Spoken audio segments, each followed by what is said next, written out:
sun and have to do the things I've done. Walk away from trouble if you can. Now it turn me your way if you turn the attitude. I hope you're old enough to understand. So that you don't have to fight to be a man. This day is just so special. I am so speechless. I really don't know what to say. You guys are just awesome. Thank you so much. From deep down in my heart, I really appreciate you, each and every one of you. And please just help me appreciate your neighbor for coming, for supporting Imagine Leaders Foundation.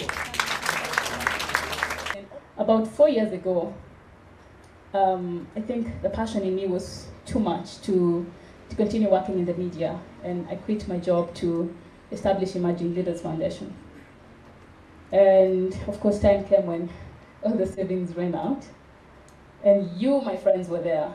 But most importantly, this team, Imagine Leaders Foundation team, have been there. If you ever desire to start an organization or start an initiative in your village, in your community, in your institution, and you don't know how, consult with those who went before you. Enroll for a program and learn. Learning is an everyday exercise. I've discovered it never stops. I thought I knew all there is to know about leadership till my friends and I started Imagine Leaders Foundation, and oh my goodness, I was shocked. I used to have nights when I get into bed and I can't catch sleep because ideas are coming. So I sleep with a pen and paper under the pillow. So when ideas come, I write. Sometimes that's not enough, so I have to stand up and walk and pace up about the house, say a few things, and then I'll feel okay, and then go sleep. And God has really been great in this journey. Perhaps what you may not know about Karen is that she just didn't begin this journey.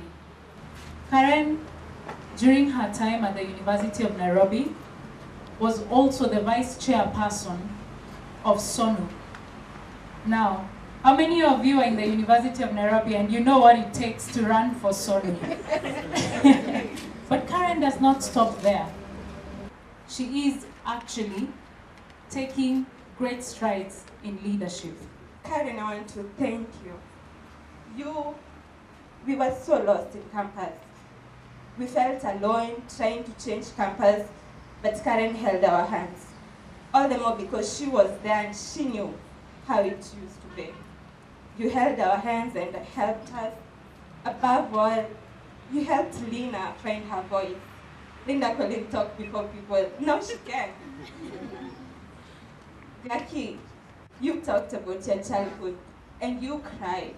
And now look at you. Life is a backpack, and every time you go through an experience that is negative, it can become a rock. And every time you go through an experience that is positive, you take out a rock.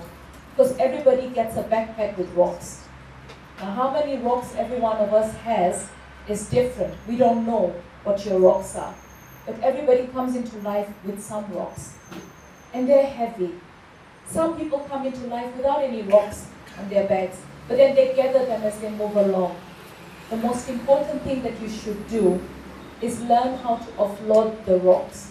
Because if you want to move forward as a leader, and you're carrying this really heavy bag of rocks, you cannot move. And you'll be so tired, you cannot inspire, you cannot motivate, you cannot push people forward. This life that we lead, if I'm supposed to give you something to take back, everything that you've learned in school, everything that you learn from your parents, everything that you learn from your neighbors, your friends, everything that you learn in church, the books that you read, all the courses that you will take, these are building you to become a leader. Now, when you take that title of a leader, then you have to lead. You know, there's certain perceptions about a leader that you're supposed to be perfect. You're supposed to know it all. You know, you're supposed to have all the solutions. But you don't know it all. But you can be everything you ever want to be. All you need is to have guides. And your best guide is, of course, God. because without the wisdom of God, then you really are lost. But the others are the different guides. And some you meet, some you don't meet. Esther Pasari is here, doesn't know that many of us watched her when she's doing a doctorate and taking such a big vision as a woman. And that challenged many of us as we took different opportunities. So sometimes being a mentor is not because you meet every day, but because others are watching you. I say I'm privileged that I've not had to go through some of the things that the older women who are in leadership have had to go through. And I always say they paved the way. Great leaders always begin small. Think of Ongari Mathai.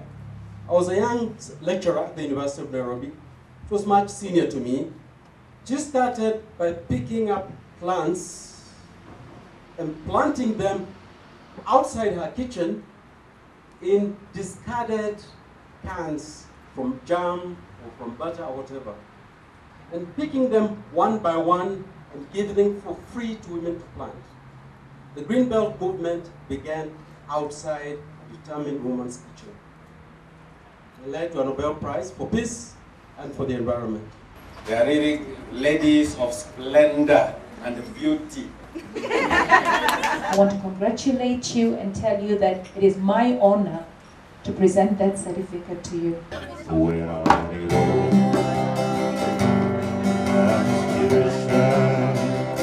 you respond when I'm about to eat. I can fast, you surround me oh, you stay deep, everything that I need.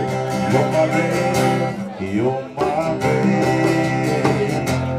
When I'm weak, you're my strength,